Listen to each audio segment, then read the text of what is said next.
Hey everybody, I hope you're doing good.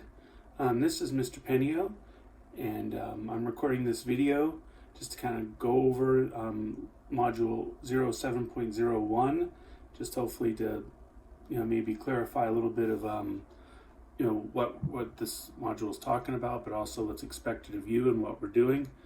Unfortunately, this is like a really quick video, so I can't like flip back and forth between the screen and tell you where to point things out and such. I'm just gonna kind of go through this. Okay. First of all, I hope everybody's doing well. I know it's a difficult time. I know it's a learning experience. I know the internet. Sorry. Today's had some. Today being Tuesday, you might be watching this later. Had some issues. So, hopefully that'll get straightened out and we can, start to work on this. And I see several of you have already been working hard, asking questions, and that's great. And hopefully, maybe I'll just record this quick video to maybe help you out a little bit. Okay, so if you look at module 07.01, and again, I'm not set up to flip back and forth, so you're just going to see my face, but you're going to go to 07.01. There's at the very top, you see red numbers, 1 of 4. Okay, on that first slide, it's kind of like an introduction slide, and I'm looking at, and you're looking at a picture, and you're just kind of seeing what you see, and such, and so you're looking at, you're analyzing that picture. On each of these, just about each of these slides, there's a show text version, which means you can kind of see it laid out instead of having to click through. That might be helpful, especially if you're going back to reference it and such. Okay. So the objectives of this lesson is by the end and on the final assignment, you'll have to define social reform. What is social reform? You'll have to analyze the impact of the Second Great Awakening on social reform. In other words, what effect did it have? How did the Second Great Awakening tie into the social reform? And then you also have to identify the author, those who wrote it or who took the picture, audience, who's supposed to be listening to it, who it was written for, format, and those, is it a picture, is it a letter, is it a list or whatever, and purpose, in other words, why was it written, of historical documents. So that's kind of the objectives for this lesson. Okay, so and you click on the red arrow or you click on the 1 through 4 to get 2 of 4. And the second slide is something called the 411 file. This is where you take notes and organize your information. This is not turned into us, but it's important that you take these so that you understand what you've learned, but also at the end of each section is a lesson. At the end of this mod of the first 2 modules will be a quiz, and this will be helpful for you to take those notes and such. You probably the best bet's to download the file and then enable editing, which will create a new file that you'll be able to actually edit. Okay, so you want to do that. So basically, this slide, the second slide of this, talks about how America in the 1730s and 1740s, Americans, started participating in church more, and this is a time period called the Great Awakening. And then some of the ideas of this period led to the American Revolution. And after the American Revolution, though, people felt that maybe church was a bit boring. We need more excitement, more inspiration. So another movement started in the first half of the 1800s, that'd be 1800 to 1850, called the Second Great Awakening. This was more widespread and had greater long-term effects on American society.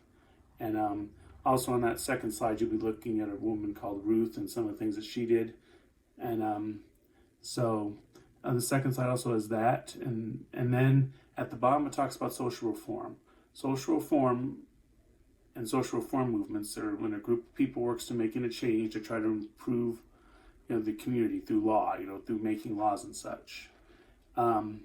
And so the Second Great Awakening led to this because people decided they wanted to make some changes. Once they were closer to God, they decided they wanted to make some changes. And it wasn't just to kind of eliminate sins that they saw, though that was one thing, but also they wanted to the anti-slavery movement. We talked about the abolitionist movement in our class. Temperance, in other words, not getting drunk and such, and women's rights movements, women having more rights. We've talked about how women haven't had equal rights to men throughout history. They do now. At least most people would say at least they're closer to it. So also they did education, prisons, other reforms as well. So those are two things you have to remember: is social reform and the second Great Awakening. Those are two things going to be very important for the assignment that kind of finishes this off. Okay, so in the next section, excuse me for a second, I messed that up. Okay, so let me go back. Okay, I actually clicked on the wrong thing. So 2.2.3. Okay, other religious groups grew as well, including Catholics and Mormons, and some of them, criticized the preachers of the Second Great Awakening and said that they got to maintain these religious practices. Then it's going to ask you to look at 3 primary sources to kind of analyze them. And this is going to be good practice because that's what you're also doing for your assignment as well. So that's the third slide. The fourth slide is your actual assignment, okay, the activity. Okay, so the activity has a setup. Okay, it creates a scenario that you find some papers in your grandfather's attic, and your teacher says, "Hey, let's write about this," and then you're gonna send the editor an email, of the magazine, and then he says that'd be fine, and then he asks you to choose one of the artifacts to write about and send you some writing tips. So the first thing you're gonna do is you're gonna choose the artifact. You're gonna choose the artifact you want to do. There's 3 different ones. There's one that's the description of conversion experience is mostly your reading. The second one is song lyrics, so you're just reading a little bit, but it's mostly song lyrics. And the third one is an engraving, so it just kind of shows a picture. So it gives you a little bit of an explanation. So you're going to pick one of those 3 first. That's the first thing you're going to do. At the bottom of this page is going to be a grading rubric. You're going to want to download that, have access to that, because you're going to want to know how you're going to be graded on this assignment. Okay? And then you'll also be reviewing the 411 file for this lesson. So those notes you took earlier are going to come in handy for this assignment. Okay, so we have that. That's the first thing there. And then you're also going to go to step 2. So you click on the bar that says step 2, and you're going to download the article frame template. Okay, so the editor in this scenario sends you an article frame, says this is how I want you to write the article. So you're going to download that. That's going to make it a lot easier because you're going to be able to just fill out it's going to give you what you need to fill out, and you're just going to fill it out. So it kind of organizes your thoughts. So you're going to want to download that, and you'll probably have to enable editing. So you'll have to click on it and enable editing so you can write in it. And it's going to be a little difficult because the underlines are going to move and such, the blanks are going to move and such. It's not the easiest thing to type, and I tried it myself. So, just do the best you can with that. Maybe set underlining, and then you can kind of reformat and such. But it is going to be a challenge, to be honest. But after you download it, and then step 3 is you're going to write the article, fill in the template, then you're going to show somebody. It says show a parent or another trusted adult. Ask them for feedback. So it's okay to ask your parents for help and such. And also, if you send one to us, we'll get, and it's not, we can give you feedback, we can grade it, and give you feedback, and you can resubmit it as well. So that's another way that you can get feedback. But the way you're going to submit this is you're going to go to you're going to go on the bottom, there's a thing called Next. You're going to click on that, that's going to bring you to the assignment. Now you're going to want to take the template that you filled, that you completed, and you're going to want to send it. And I know there's been some confusion about this. A lot of students have sent other things.